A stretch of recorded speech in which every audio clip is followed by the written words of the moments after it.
The population of Africa is set to almost double by 2050, raising fears that progress in fighting poverty and disease will be reversed. So, what can be done to ensure that poverty doesn't increase? And how can a disproportionately large youth population help drive progress? With me to discuss all of this and more is Bill Gates. Bill, are we at a turning point where regression is a real risk?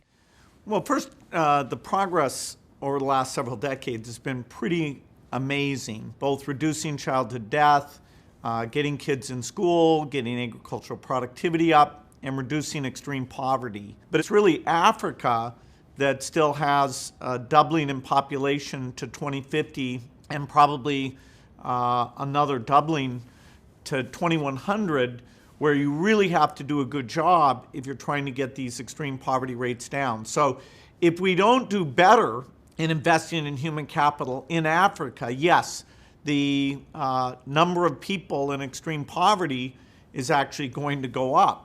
Should the solution, or should more solutions be focused on slowing that growth? So, for example, increasing reproductive rights for women or spreading the access to contraceptives, because it seems that, is it correct that no amount of investment can really keep pace with that population growth? What we do between now and 2050 with education, with economic growth, with health and nutrition, that'll really set the course for moderating the population growth between 2050 and 2100.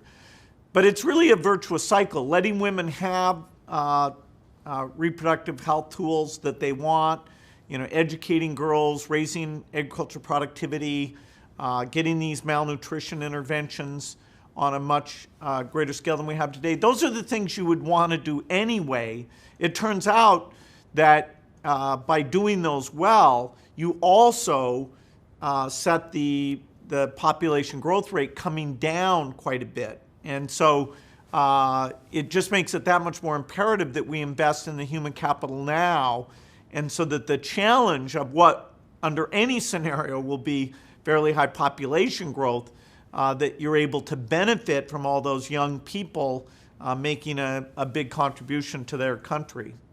So is the fact that Africa has such a high proportion of youth population and within the context of this predicted growth, is that something that you think is a sort of optimistic statistic? I mean, is it a good thing that there's an opportunity here to sort of harness the power of those young people? It's both an opportunity and a challenge, because the capacity to run the health systems well, to get the education system to have not only high attendance but good learning outcomes as well, that's not going to be easy. If we don't make these investments, that youth bulge will be a huge challenge, because they won't have the development, they won't have the economic opportunity that they deserve. So it's potentially an asset, but if we don't invest right, it could even be a liability. Let's talk about digital technology for a minute. We know that more people than ever before are connected, more people than ever before have bank accounts. Those are both positives. But what would you say are the biggest opportunities in digital technology in terms of fighting poverty and disease? Yeah, digital innovation is really pervasive. And so whether it's tracking, do you have the vaccines out where they should be, getting feedback from citizens, is the teacher showing up and doing a good job. Digital systems let you achieve a higher quality and really assure, whether it's the domestic taxpayers or the donors, that their money's going to the right things in a way that without digital we couldn't do.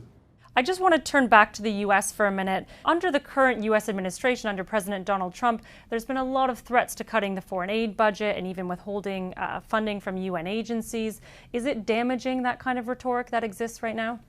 Well, certainly, if countries turn inwards and they're not thinking about the long term and this challenge of helping Africa develop in a very stable, self-sufficient way.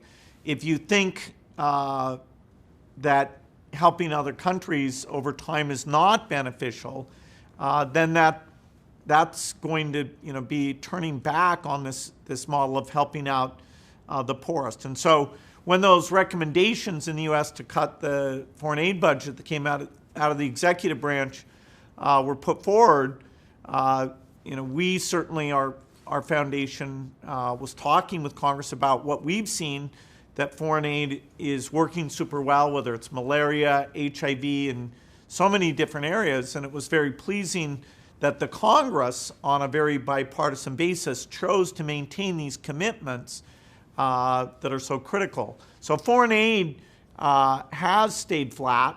Ideally it would be going up, but in the face of some of this turning inwards, the fact that the European countries have remained generous and the U.S. levels are steady, that is a good thing. We just have to continue to make sure it's spent as best we can.